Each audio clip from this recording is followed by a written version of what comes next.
فانا طب الحمد الموضوع لله الحمد لله ان انت مصدق ان ما كانش فيه اي حاجه بقى. اهلا يا يا زيزو انا هشام هشام. انا ده. يا هشام ازيك ايه الاخبار يا عم؟ يا هشام يا حبيبي ازيك يا ازيك زيزو؟ عامل اهلا ايه؟ وسهلا. ايه؟ كيف خبرتك ليلى انه لقيت فارس الاحلام؟ مش ليلى اللي خبرتني، مين؟ هشام. هشام اللي هشام خبرك. كيف صارت؟ كنت في النادي الاهلي بدفع الاشتراكات بتاعه الكارنيهات وكده، وقابلته وهو صاحبي اصلا هشام، يعني احنا اصحاب وليلى بتشتغل معاه، كانوا بيعملوا مسلسل اسمه في بيتنا روبوت، وجزئين سنتين ورا بعض، وكان ناجح جدا ومسلسل كوميدي ولذيذ وبتاع. فقال لي بقول لك ايه، ما تيجي نتغدى في النادي ومش عارف ايه مع بعض وبتاع. فقلت له يلا ماشي. عندي وراك حاجه؟ لا ما وريش حاجه، عندي عزا بالليل ومش عارف ايه. فقال لي انا رايح العزا معاك. قلت له طيب. فقعدنا ناكل. ففي وسط الكلام راح قال لي وبعدين بقى هنعمل ايه في موضوع ليلى ده؟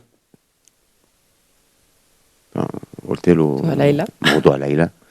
انا بقى كل اللي في دماغي ايه، ما هو هشام المنتج بتاع المسلسل انت فاهمه وبطله. فقلت موضوع ليلى ايه، هو في عمل جديد وليلى رافضاه ولا ايه؟ انا جه في دماغي كده حاجه في الشغل يعني. فقلت له ايه موضوع ليلى ده؟ فقال لي اصل بصراحه انا يعني بحب ليلى وعايز اتجوزها. نعم. انا ما جاش في دماغي خالص الموضوع ده نهائي، لان انا بشوفهم اصحاب بس عادي جدا، ومفيش فعلا ما بينهم اي حاجه. وفعلا طول تصوير المسلسل سواء الجزء الاول او الثاني ما كانش فيه حاجه خالص، لا منه ولا منها على الاطلاق، هم كانوا اصحاب بس. فانا طب الحمد الموضوع لله الحمد لله ان انت مصدق ان ما كانش فيه اي حاجه بقى. اهلا يا يا زيزو انا هشام هشام. انا ده.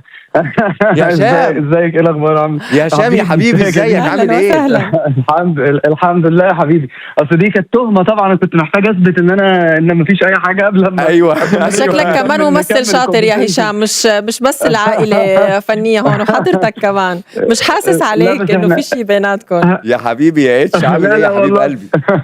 الحمد لله يا زيزو. لا بس بصي هو بجد ما كانش فيه حاجه، يعني احنا قعدنا فتره طويله جدا جدا ما كانش فيه حاجه، ويمكن ده اللي انا بعد اللي هكمل على اللي زيزو بيقول واسلم عليكم طبعا وعلى كل اللي بيتفرج. يا حبيبي ربنا بس يخليك يا هو اتش.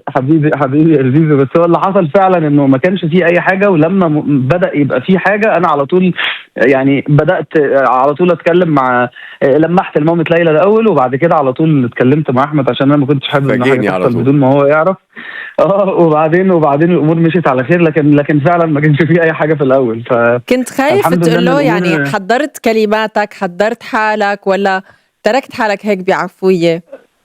لا بصي اكيد ما فيش، يعني اكيد فكرت قبل ما اتكلم معاه وكنت محتاج زي ما بقول لك المح لمامة ليلى الاول، واتكلمت مع ليلى برضو على الموضوع الاول، لكن ما كنتش حاطط في انه هقول ايه بالظبط. انا قلت انا هقول له الحقيقه وهقول له اللي حصل وهشرح له الموقف. احلى حاجه في هشام ان هو وحتى في حياته كلها هو صريح مباشر.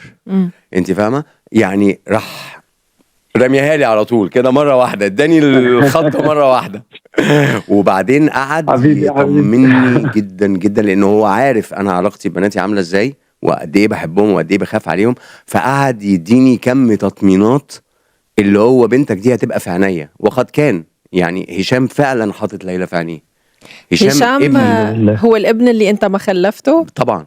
هشام هو الابن البكري، اول ابن ليا، راجل يعتمد عليه، بيحب بنتي جدا جدا جدا، وهو شخصية جميلة جدا، واصلا صاحبي من قبل ما يتجوز ليلى.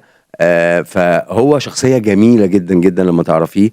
راجل جدا جدا يعتمد عليه في اي شيء في حبيبي يا الدنيا زيزو، في الكون حبيبي. كله. لا والله مش بقول كلام اجاملك بيه على فكرة. عارف والله يا أنا حبيبي بقول اللي والله في يعني قلبي. يالك يا هشام قد ايه راضي عنك حماك. لا الحمد لا لله ما الحمد فيش لله. حما والكلام ده، احنا اصحاب. وصاحبك.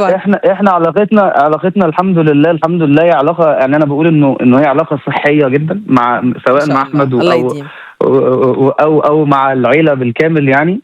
انا اللي دايما لما بنكون يعني والله بالذات لما بنكون بره مصر وسواء في دوله عربيه او بره في اي دوله في العالم، والناس بتوقفنا انا وليلى وتقعد تكلمها قد ايه هم بيحبوا ابوها وقد ايه ابوها ده راجل سيرته طيبه طول عمره، بعد اقول لها انت محظوظه وربنا يكرمك بابوكي ان انت ابوكي سايب لك بيس مخلي الناس في العالم كله كل حد يعرفه او يعرف سيرته بيوقفك يقول لك احنا بنحب ابوكي، احنا من طول عمرنا بنتفرج على ابوكي قد ايه ابوكي ده راجل محترم عمرنا ما سمعنا له مشاكل فبالعكس انا مبسوط بعلاقتنا والله جدا جدا، وبالذات بعد ما اتجوزت انا وليلى وعرفت العيله دي عن قرب اكتر كمان قربنا اكتر. ابنك المدلل بس في 3 رح يجوا غيره، في حدا رح يزاحم مكانة هشام؟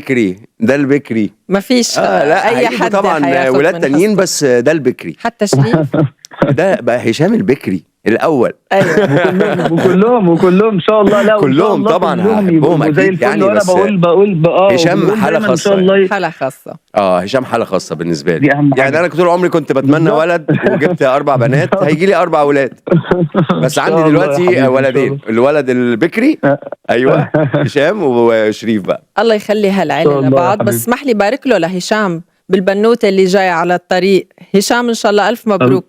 كيف عم تتحضر لتكون اب؟ بصي انا شخص بيتحضر عامه يعني. انا كل مرحله في حياتي واكيد قبل الجواز ودلوقتي قبل البيبي انا كنت بقول لهم فاهم، اول ما جالي خبر البيبي وليلى قالت لي يعني او عرفت، بدأت أذاكر من أول البيبي وهو بيتكون لحد ما يتولد. خلصت دلوقتي المرحلة اللي أنا فيها، خلصت البيبي وهي بتخلص الجامعة إن شاء الله. فأنا بتحضر ربنا يكرمه ويكتب بس ربنا الخير. لا هشام بيحب لما يكون داخل على أي حاجة يعمل عليها سيرش ويذاكرها كويس قوي قوي قوي قوي علشان يعرف يخشها أي حاجة، سواء بقى شغل سواء أي حاجة في الحياة. فهو كده أنت فاهمة، فهو قاعد بقى يذاكر كل حاجة علشان خاطر يبقى مستعد لها. بس أنا بدي أعرف اسم البنوتة اللي جاية. لسه والله العظيم ما اخترنا وبجد محتارين وما عندناش اسم مايلين له. فأنا بجد يلا ممكن هبة مثلا؟ بتقول لك ممكن هبة مثلا؟ طبعا اسم هبة طبعا جميل، وانت تكون قمر ان شاء الله شبهك. اخدت منك وعد يعني قدام المشاهدين؟ لا نتكلم مع المدام. شوف المدام بقى. مع المدام بقى. هشام قبل ما تسكر بدي اسالك سؤال تجاوبني عليه، بتوعدني بصراحه؟ اوكي انا صريح عامه قال لك، فانا تمام انا معاك كده. ليلى مين بتحب اكتر، هشام او احمد؟ ملهاش اي علاقه ببعض. هقول لك ردها بكل وضوح، لان احنا عدينا بمرحله بتاعه الاب والغيره والحاجات اللي اكيد دي ممكن يكون حكى لك عنها، ان انا في الاخر يعني عارف مدى تعلقه ببناته ومدى تعلق البنات دي. فالمرحله اللي احنا عدينا بيها كانت ليلى بجد ما بيني وما بينها بتقعد تقول لي، لانه كنا احنا كمان مراعيين مشاعر زيزو جابر جدا جدا. وانا كنت طول الوقت ببقى خايف ان هو مش عايزه يتضايق وكده. فليلى لما كنا بنتكلم ما بيني وما بينها كانت بتقول لي بكل بساطه، بتقول لي هم بجد ده نوع حب وده نوع حب، هو ما فيش منافسه في شكل الحب ده اصلا، ما فيش مقارنه بين الحبين يعني. وبعد الجواز الموضوع اتاكد هو نوع مختلف تماما من الحب. وانا اقدر اقول لك من ناحيتي نفس الكلام. ألف شكر لك هشام على هالمداخلة. شكرا يا حبيبي. أنا المتشكر. باي باي يا حبيبي. مع السلامة. ده إيه المفاجأة الجميلة والله، مفاجأة جميلة جدا.